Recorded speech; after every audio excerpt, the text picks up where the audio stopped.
Hello everyone, my name is Scott Latham. I'm with Rockaway and I'm a part of the irrigation department.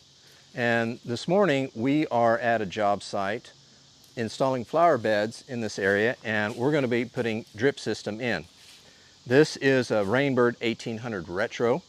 This is a very convenient way of either converting a sprinkler system into a drip bed or adding a drip bed to an existing system.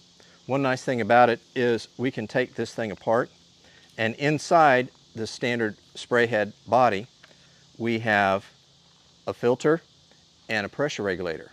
This is very good for drip system because the little drip emitters are so small that any small particles would get clogged and they wouldn't work. So this filter is very important. You put it back in, easy for maintenance. You don't have to take the head out of the bed.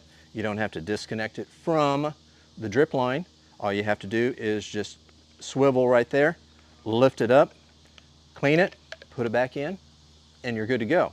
Very convenient way of working with drip system. And drip systems are very vital for water conservation here in Florida, anywhere in the United States. So next time you want to put a drip system in, give us a call. You'll probably see one of these in your beds.